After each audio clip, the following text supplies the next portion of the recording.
Hello students. आज जो हम लोग स्टार्ट करने जा रहे हैं सी में स्टडी नोट नंबर 2, मतलब हम लोग थ्योरी ऑफ डिमांड पढ़ने जा रहे हैं। Theory of demand and supply. पहले ये जानना होगा कि डिमांड एक्चुअल में क्या होता है और सप्लाई क्या है। तो एक एक करके हम लोग को पढ़ना है इस चैप्टर्स में, ठीक है। सबसे पहले हम लोग को पढ़ना क्या क्या है डिमांड के बारे में। डिमांड क्या होता है, लॉ ऑफ डिमांड क्या होता है, इसका क्लॉजेस क्या है, एक्सेप्शंस क्या है, टाइप क्या है।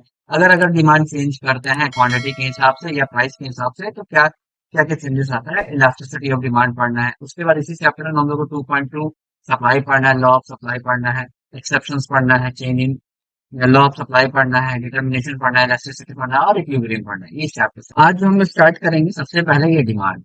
डिमांड ठीक है ना, डिमांड मतलब क्या, हिंदी में बोलते हैं मांग। मांग किस चीज का, कोई भी गुड्स का अगर हम डिजायर करते हैं उसी को हम लोग डिमांड बोलते हैं।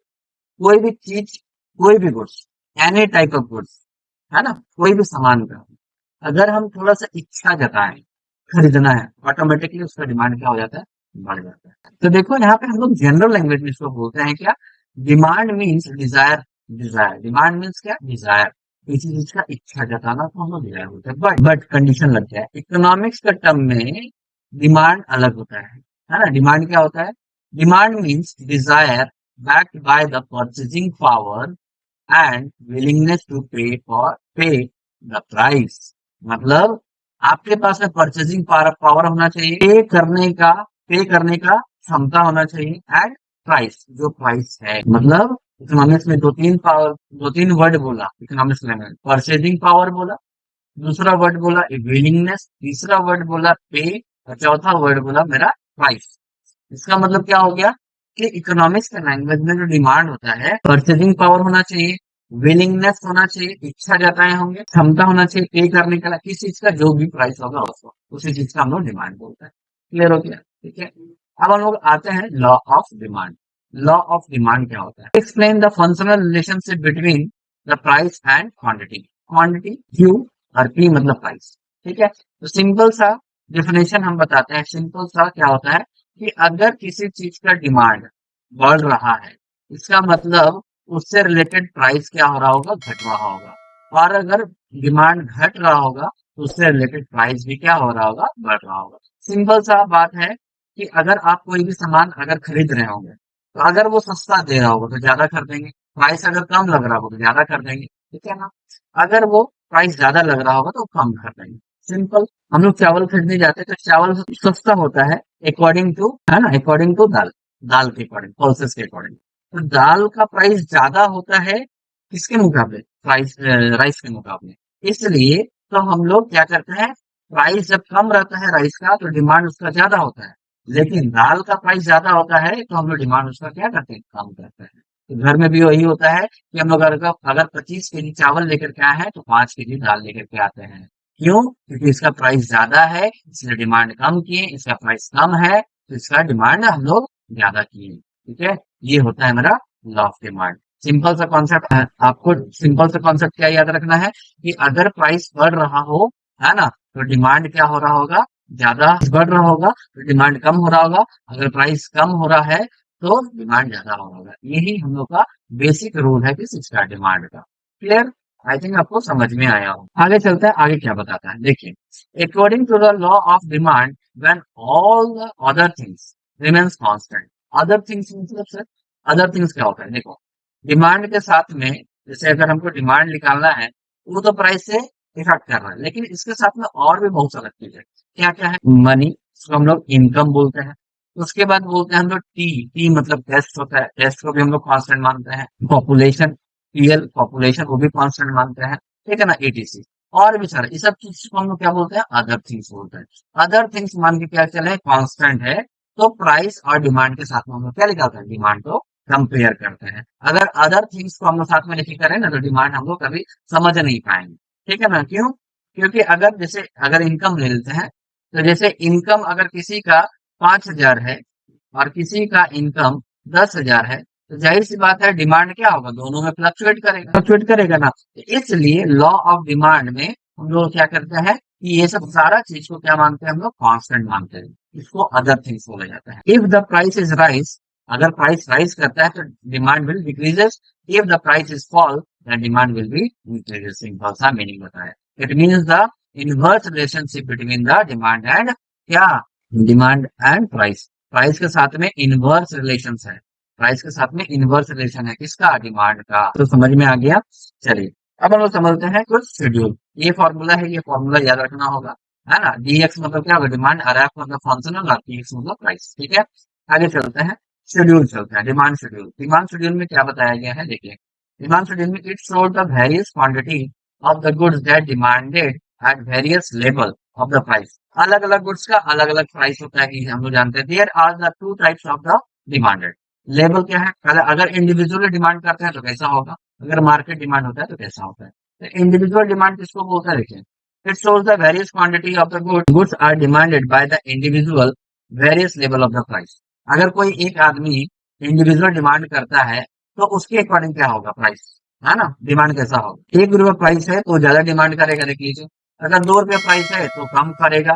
₹3 प्राइस है तो उससे कम करेगा. ₹4 है तो और कम करेगा, और ₹5 है तो और कम करेगा. उसी तरीके से नीचे ऊपर से देख लेते हैं. अगर ₹5 है तो डिमांड कम किया, प्राइस घटा तो डिमांड बढ़ गया, प्राइस फिर घटा तो फिर बढ़ गया, फिर घटा तो फिर बढ़ गया. यही होता है इंडिविजुअली. कोई 1 केजी मिल्क का डिमांड करता है एक आदमी, तो जहां पे जो आदमी बेचने वाला है, तो ऐसा ऐसा कस्टमर तो उसके पास में बहुत सारा है. ये एक आदमी अगर डिमांड कर रहा है तो वो क्या हो गया, इंडिविजुअल डिमांड. लेकिन बहुत सारा आदमी डिमांड करेगा तो उसको हम लोग क्या बोलेंगे, मार्केट डिमांड. देख लीजिए इसके बाद हम लोग का पढ़ना है कौन सा, देख लीजिए यहाँ पे मार्केट डिमांड, है ना. ठीक है, ठीक है. तो पहले इंडिविजुअल डिमांड क्लियर कर लेते हैं. देखो इंडिविजुअल डिमांड का कर बताया, यहाँ पे बताया कि जब प्राइस क्या था, ₹5 था तो डिमांड कम कर रहे थे. देखिए 10 का डिमांड कर रहे थे. जब प्राइस ₹4 था तो डिमांड थोड़ा सा बढ़ा. ₹3 हुआ तो और डिमांड बढ़ा. ₹2 हुआ तो और डिमांड बढ़ा, और ₹1 हुआ तो सबसे ज्यादा डिमांड करने लगे. ये हो गया मेरा प्राइस डिमांड का लाइन. हमेशा डिमांड का लाइन नीचे से ऊपर से नीचे की तरफ आ रहा, डाउनवर्ड. क्लियर हो गया. ठीक है, अब आते हैं इसी के अकॉर्डिंग मार्केट डिमांड पड़ता है. देखो मार्केट डिमांड जानने से पहले ये लोग फिगर देख लेते हैं. ये फिगर देखो, देखा ए आदमी है, बी आदमी है, सी आदमी है, तो अलग अलग डिमांड कर रहे हैं सब, है ना. अब अगर ये तीनों को ऐड कर देते हैं तो क्या हो जाएगा, मार्केट डिमांड हो जाएगा ना. जैसे मान लीजिए ये ए आदमी है, ये बी आदमी है और ये सी आदमी. तो ये दोनों तीनों अलग अलग डिमांड करेगा. अलग अलग डिमांड किया, लेकिन मार्केट में तो इफेक्ट होगा ना इन तीनों के अकॉर्डिंग. तो तीनों जो जितना डिमांड किया उसी को क्या बोलते हैं हम लोग, मार्केट डिमांड बोलते हैं. देखो यहाँ पे क्या बोल दिया, shows the various quantity of the goods that are demanded by all the consumer in the market, various level of the price in the market. When the individual demanded is added, देखिए individual demand को क्या करेंगे, add करेंगे.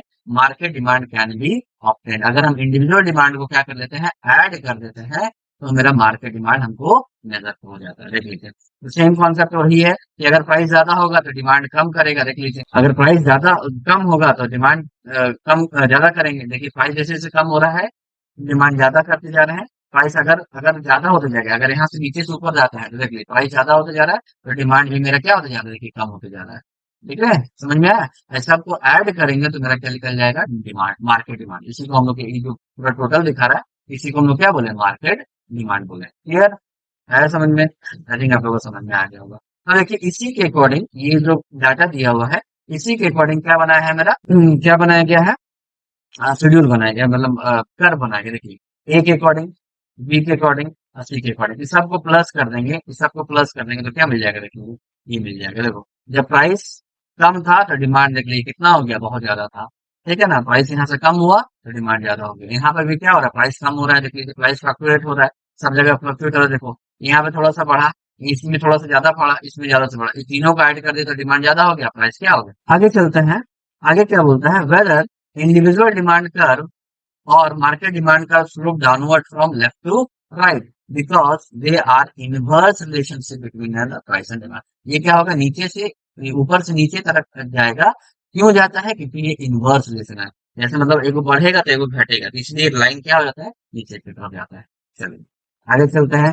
Cause in the nature, causes answer, causes of the falling nature and demand and downward from the demand curve. अब वो कौन कौन सा कारण है यहाँ डिमांड कर्व डाउनवर्ड की तरफ जाता है, वो कौन कौन सा कारण है. सबसे पहला है law of diminishing marginal utility. Law of diminishing marginal क्या होता है कि जैसे जैसे हम कोई कंजम्पशन करते जाते हैं, कोई कोई जैसे जैसे कंजम्पशन करते जाते हैं तो मेरा सेटिस्फेक्शन लेवल क्या होते जाता है, डाउन होता जाता है। तो वही चीजें जैसे जैसे हम ज्यादा परचेसिंग करेंगे तो मेरा सेटिस्फेक्शन लेवल भी क्या होता जाएगा, कम होते जाएगा। इसलिए इसलिए इसका लाइन डिमिनिशिंग डाउनवर्ड की तरफ होता है। देखो यहाँ पे क्या लिखा है, according to the diminishing marginality when the quantity goods are more of the marginal utility the commodity will be less. Commodity क्या, मोर मार्जिनल यूटिलिटी, कमोडिटी क्या होगा, कम होगा। Then consumer demanded more goods, ज्यादा ज्यादा मांगेंगे goods, the price will be less. क्यों, क्योंकि प्राइस कम है तो डिमांड ज्यादा होगा, इसलिए इसका लाइन क्या होगा, डाउनवर्ड की तरफ होगा। ठीक है, इसलिए क्या होता है, देखो यहाँ पे लिख दिया, डिमांड का slope downward from left to right. ठीक बात है। सब्स्टिट्यूट इफेक्ट में, सब्स्टिट्यूट इफेक्ट में क्या हो गया, देखिए सब्स्टिट्यूट इफेक्ट, किसी का दाम 5 रुपये है, 10 रुपये है, और किसी का दाम मान लीजिए 11 रुपये है ना। तो सब्स्टिट्यूट इफेक्ट में क्या होता है कि अगर सेम चीज है, सेम गुड्स है, उसी को सब्स्टिट्यूट बोलते हैं, लेकिन प्राइस अलग अलग है, तो डिमांड क्या होगा, अलग अलग होगा। जो प्राइस कम होगा उसी में जाएगा ना आदमी, सीधा सा बात है। तो वही होता है सब्स्टिट्यूट इफेक्ट में। देखिए, in the case of substitute, if the price of commodity x rises relatively than the other goods of y, a consumer will buy less commodity of x। क्यों, क्योंकि x का प्राइस क्या हो गया, बढ़ गया है, तो y का प्राइस क्या है, कम है। तो कम किसको खरीदेगा, y को खरीदा, which has become relatively cheaper. किसके किसके अकॉर्डिंग चीपर है, x के अकॉर्डिंग चीपर है, कम है, सस्ता है, इसलिए y का डिमांड इसमें बढ़ जाएगी। सब्स्टिट्यूट इनकम के अकॉर्डिंग, देखिए क्या लिखा है, the effect of the income of the consumer rise due to fall in price level. ठीक है ना, अगर किसी चीज का प्राइस क्या होता है, अगर कम है और इनकम ज्यादा है ना, है ना, या प्राइस मान लीजिए सेम है, 5 रुपया प्राइस है, ठीक है ना, और उसका इनकम बढ़ जाता है, तो इनकम बढ़ जाने के कारण उसका प्राइस क्या लगता है, हमको कम लगता है। जैसे कोई आदमी के पास में 100 रुपया कमा रहा है, उसको बोलेगा कि 50 रुपया का चावल लेकर के, वो नहीं लेकर के आएगा, वो 20 रुपया का चावल लेकर के आएगा। लेकिन वही आदमी अगर 1000 रुपया कमाने लगे और बोलेगा 50 रुपया का चावल लेकर के आओ, तो लेकर के आएगा। क्यों, क्योंकि एक इनकम के अकॉर्डिंग वो जो प्राइस है वो कम लगा। समझ में आ गया। तो इनकम के कारण में भी क्या होता है, डिमांड मेरा बढ़ जाता है। तो द परचेजिंग मोर गुड्स, ठीक है ना, more purchasing more goods when the prices fall, price कम होगा, इस साइड पे भी इनकम इफेक्ट, इफेक्ट के कारण, इनकम इफेक्ट के कारण भी नया मार्केट में नया नया बाय आ रहा है, खरीदार आ रहा है, तो जाहिर सी बात है कहीं भी जाएगा तो उसका डिमांड क्या करेगा, बढ़ाएगा ही। नया कस्टमर क्या जाएगा, जैसे कोई दिल्ली से धनबाद आया खरीदने के, दिल्ली से धनबाद आया, कोई आदमी दिल्ली में रहता है, कोई रिलेटिव के पास आया अपना धनबाद में, धनबाद में वो परचेजिंग कर रहा है। तो पहले पहले तो धनबाद का आदमी परचेज करता था, लेकिन एक दिल्ली से आदमी आया है, तो वो क्या हो जाएगा, उस दिन मार्केट में ज्यादा बिकेगा। क्यों, क्योंकि धनबाद का आदमी तो खरीद रहा है, साथ साथ एक और आदमी ऐड हो गया, तो नया कंज्यूमर बढ़ा तो डिमांड भी क्या हो जाएगा, बढ़ जाएगा। समझ में आ गया, ये मेरा हो गया न्यू कंज्यूमर। और ओल्ड बायर भी क्या करता है, कभी कभी मेरा डिमांड बढ़ा देता है। कैसे बढ़ाता है, देख लीजिए, when the price of anything decreases in the old buyer, the purchase more goods than before। ठीक है ना, अगर ओल्ड बायर जो है पहले जानता था कि भैया अभी 5 रुपया दे रहा है और यही चीज हमको 3 रुपए में मिल रहा है, तो ओल्ड बायर क्या करेगा, तुरंत जाके खरीदेगा। क्यों, क्योंकि जानता है कि पहले हम 5 रुपया में खरीदते थे, अब हमको 3 रुपए में मिल रहा है, तो उसको ज्यादा से ज्यादा खरीदेगा। देख लीजिए, more goods then before, so the demand will be increase, उसका डिमांड बढ़ जाए, ओल्ड बायर के कारण से भी मेरा डिमांड बढ़ जाता है। आगे चलते हैं, देख लीजिए नेक्स्ट कंडीशन क्या बताया, exception of law of demand. Law of demand क्या बोलते हैं आप, एक्सेप्शन मतलब लॉ ऑफ डिमांड किस जगह पे काम नहीं करता है। लॉ ऑफ डिमांड क्या सिखाया, देख लीजिए, डिमांड बढ़ेगा, कब बढ़ेगा, जब प्राइस मेरा घटेगा। तो डिमांड मेरा घटेगा, इसका मतलब मेरा प्राइस क्या होगा, इंक्रीज करेगा, यही है लॉ ऑफ डिमांड, है ना। तो यहाँ पे बोलता है कि एक्सेप्शन, एक्सेप्शन मतलब लागू ही नहीं है, जो लॉ ऑफ डिमांड है वो अप्लाई ही नहीं है। क्यों नहीं अप्लाई होगा, कंडीशन जानेंगे हम लोग, इसके किस किस किस कारण से। यहाँ पे एक डायग्राम बना हुआ, सो वो बोलना चाह रहा है कि अगर प्राइस बढ़ेगा तो डिमांड भी बढ़ेगा, ये बोलना चाह रहा है। तो कब, कंडीशन देख लीजिए, यहाँ पे बताया है, कुछ कुछ आइटम लिखा हुआ, पहले ऊपर मतलब पढ़ लेते हैं। The law of demand is generally statement stating that the price of quantity demanded of a commodity is inversely related but the certain situation। हम लोग जानते हैं कि डिमांड के केस में इन्वर्सली रिलेशन होता है, लेकिन कुछ ऐसा सिचुएशन है, more will be demanded at the higher price, less will be demanded at lower price. मतलब डिमांड घटेगा तो प्राइस भी घटेगा, अगर डिमांड बढ़ेगा प्राइस भी बढ़ेगा। सर ये कैसे होगा, होता है, बहुत सारे सिचुएशन में होता है गिवन पैराडॉक्स, मतलब नेसेसरी गुड्स के कारण। नेसेसरी गुड्स समझ में आ गया, नेसेसरी गुड्स मतलब जो हम लोग को सर्वाइवल फॉर योर लाइफ जो गुड्स होता है वो तुम्हारा नेसेसरी गुड्स होता है, ठीक है ना। उसका प्राइस जितना भी बढ़ जाए अब वो खरीदोगे ही, एकदम कन्फर्म है ना, कन्फर्म है। तो प्राइस बढ़ा तभी डिमांड ज्यादा बढ़ेगा, कन्फर्म है ना, खरीदोगे ही। दूसरा दूसरा नंबर है स्पेकुलेशन।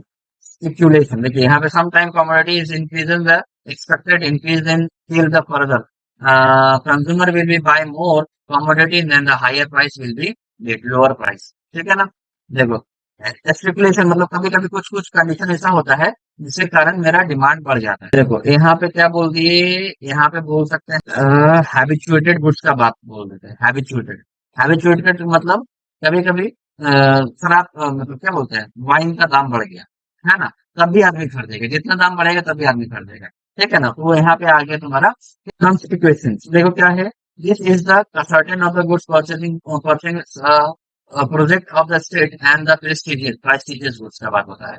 देखिए प्रेस्टिजियस गुड्स, प्रेस्टिजियस गुड्स का मतलब डायमंड, बीएमडब्ल्यू महंगा महंगा कार हो गया है ना, ये सब क्या हो गया, देख रहे हैं आप डायमंड कार, एक्सपेंसिव कार, ये सब क्या हो गया तुम्हारा, ये किसमें आता है, प्रेस्टिजियस गुड्स में। तो प्रेस्टिजियस गुड्स के केस में भी क्या होता है कि जितना महंगा चीज रहेगा उतना ज्यादा डिमांड होगा। जैसे आईफोन के केस में होता है, जितना महंगा रहता है उतना ज्यादा ऑटोमेटिक, वही चीज है जिसको क्या बोलते हैं, प्रेस्टिजियस गुड्स में, ठीक है। नेक्स्ट करते हैं share of the, share of the market. Share of the market में भी वही होता है, अगर कोई कोई कंपनी का गुडविल मार्केट में बहुत ज्यादा है तो उसका शेयर अगर बढ़ रहा है ना, मार्केट प्राइस बढ़ रहा है तो आदमी लोग उसका शेयर ज्यादा खरीदता है मार्केट में। सेम कंडीशन से है ना। देखो यहाँ पे it is the found that the people of the buy share company whose price is rising, then the anticipation of the price will be price further। अगर कोई उस कंपनी का प्राइस शेयर ज्यादा खरीदा तो ऑटोमेटिकली उसका प्राइस क्या हो जाएगा, इसका मतलब डिमांड बढ़ा तो प्राइस भी बढ़ेगा। ब्रांड वेगन्स इफेक्ट, ब्रांड यहाँ पे देखो ब्रांड इफेक्ट का मतलब क्या होगा, देखिए यहाँ पे टेस्ट एंड प्रेफरेंस है ना। जैसे ही हमारे टेस्ट चेंज करते हैं, टेस्ट चेंज कर देंगे, पहले गुपचुप खाते थे अब पिज्जा खा रहे हैं, तो डिमांड क्या हो गया, बढ़ गया है ना। या टेक्नोलॉजी क्या हो गया, अपग्रेड हो गया, पुराना टेक्नोलॉजी कोई नहीं खरीदेगा ना, टेक्नोलॉजी अपग्रेड किया तो डिमांड भी बढ़ेगी। ऐसा समझे, यहाँ पे होता है टेस्ट एंड प्रेफरेंस का, या फैशन का चीज है। पुराना पुराना टीवी कोई नहीं खरीदा, नया टीवी ही लेना चाहेगा। तो जैसे अपग्रेडेशन आया तो हम लोग उस चीज का डिमांड भी बढ़ गया और क्या हो जाएगा, मेरा प्राइस भी बढ़ जाएगा।